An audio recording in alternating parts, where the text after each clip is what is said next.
Hey everyone, and welcome to another deep dive. You know we love digging into these company earnings calls, and today we're going to be looking at one that was requested by you. Bajaj Auto's second quarter FY25 earnings call from October 16th of this year. A fascinating one for sure. Yeah, I was really excited to dig into this one because, I knew Bajaj was doing well, but I had no idea just how well they're coming off a record-looking quarter. I mean, literally record-breaking. Highest ever motorcycle sales, highest ever three-wheeler sales, highest ever exports, highest ever turnover. Yeah, they're firing on all cylinders. And what's really fascinating to me is looking at how they're approaching this constantly changing automotive market. Yeah, it's a really dynamic space right now. Especially in India where they're based. Yeah. And one of the things that really jumped out at me was this idea of a multi-fuel future. Right.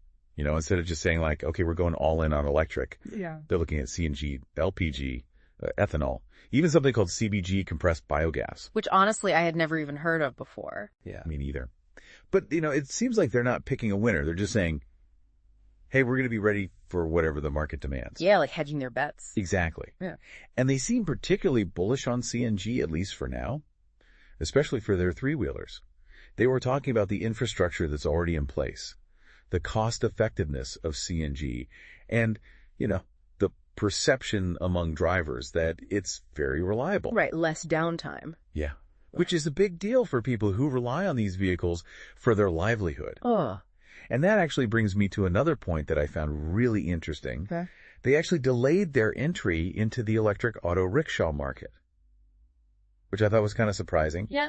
But they said they didn't want to rush into it. Right. They wanted to make sure they had a product that was truly top-notch. Yeah, that could meet the needs of their customers. Because, if you release a subpar product, it can really damage your reputation. Especially in a market as competitive as India. Yeah. And I think that kind of sums up their overall approach. They're very strategic, very focused on quality, and they're really thinking long-term. It's not about quick wins. It's about building a sustainable business. Absolutely. And speaking of competition, their take on the motorcycle market is really fascinating. Did you know that the 125cc plus segment is just exploding in India? It's huge. It's gone from 42% to 55% of the market in just 5 years. Wow. I mean, that's incredible growth. People want more power, more features. Exactly. And Bajaj is right there at the forefront of that trend.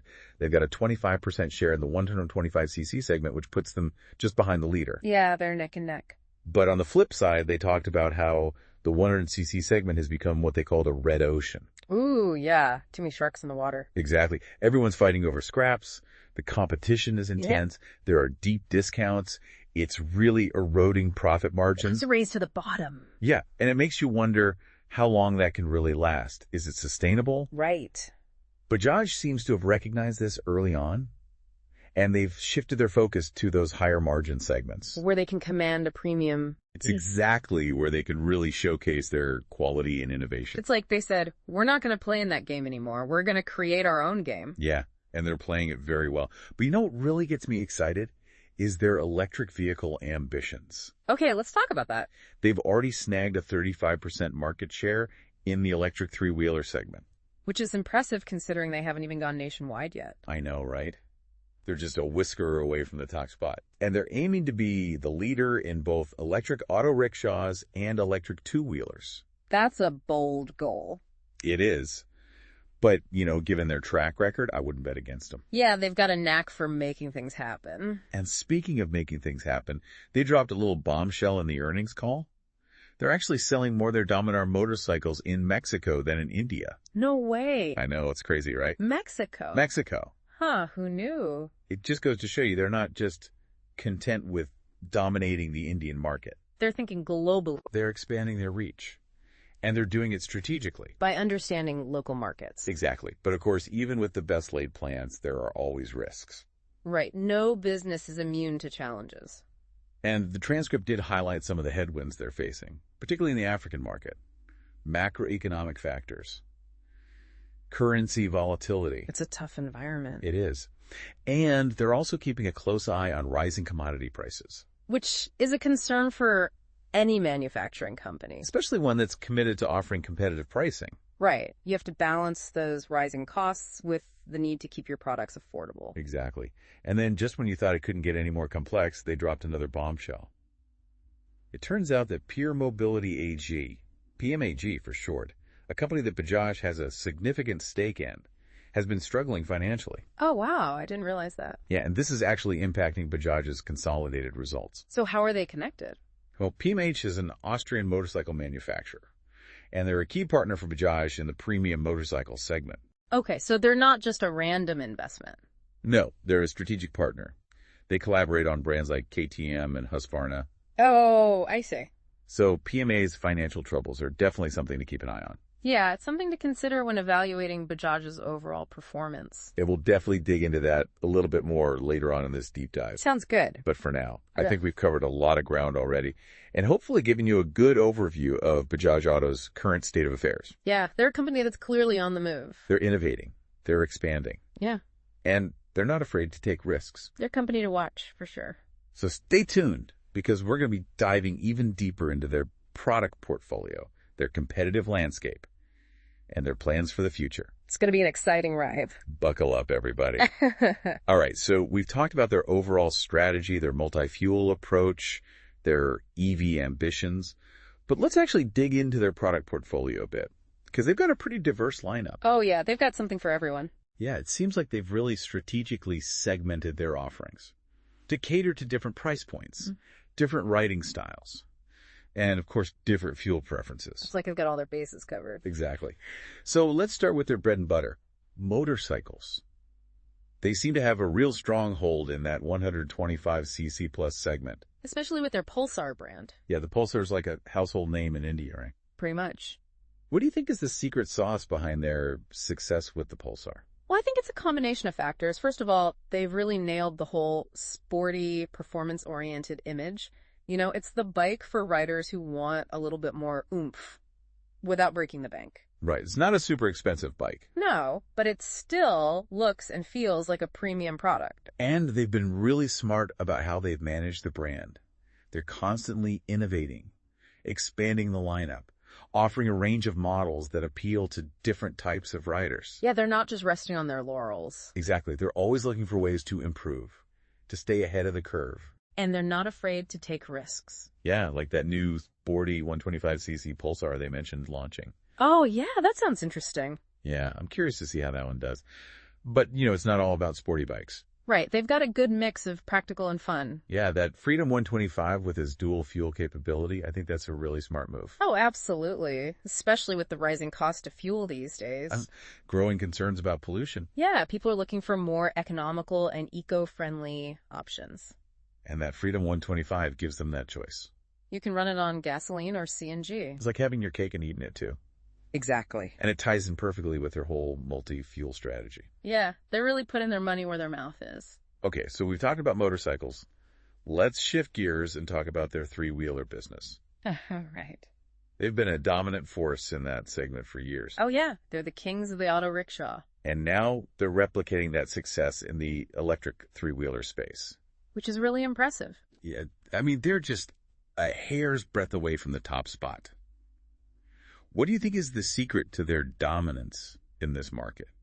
Well, I think it's their deep-rooted experience in three-wheelers. They've been building these vehicles for decades, so they really understand the needs of their customers. Right, like they know what works and what doesn't. Exactly. And they've also got this incredible distribution network that reaches every corner of India. So they've got the experience, the expertise, and the reach. Yep, it's a powerful combination. And it seems like they're applying all of that to their electric three-wheeler business. Yeah, they're not just jumping in blind, they're leveraging their existing strengths. And they're really focused on delivering a high-quality product. Yeah, they talked about how they intentionally delayed their entry into the market until they were confident they had a product that was truly exceptional. Okay, they didn't want to rush it. No, they wanted to get it right. Which I think is a really smart approach. It shows that they're thinking long-term. Okay, so we've covered motorcycles and three-wheelers.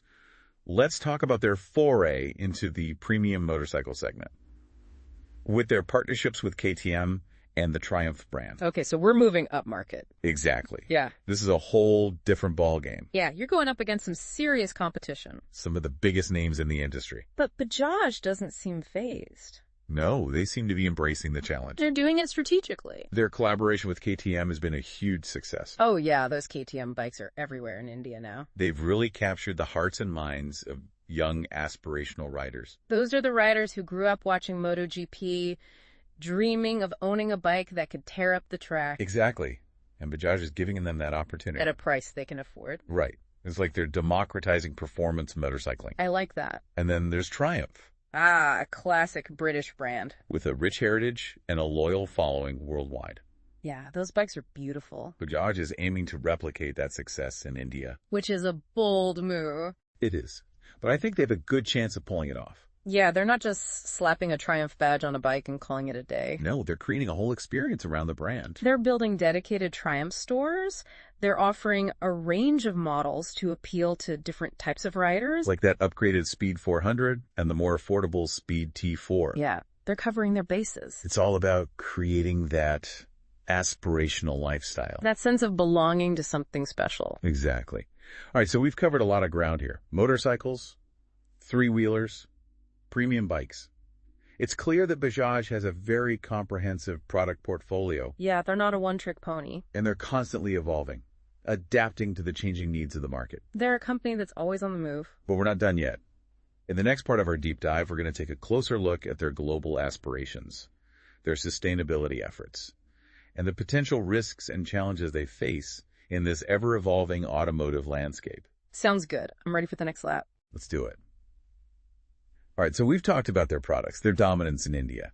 But let's zoom out a little bit and look at their global aspirations. They mentioned some pretty impressive growth in Latin America, particularly in Mexico. Yeah, Mexico seems to be a real bright spot for them. They even said they're selling more Dominar motorcycles in Mexico than in India. Wow, that's incredible. I know, right? It's like a whole new world opening up for them. It's a testament to their ability to adapt to different markets. Yeah, they're not just taking a one-size-fits-all approach. They're really doing their homework. Understanding the local culture, the economic conditions, the preferences of the riders. And they're not just relying on exports. They're making strategic investments in manufacturing facilities overseas, like that new plant they're building in Brazil. Yeah, they're putting down roots. They're committed to building a global presence. And it's paying off. It is. And speaking of commitment, let's talk about their sustainability efforts. They're not just focused on electric vehicles. They're exploring a whole range of alternative fuel options.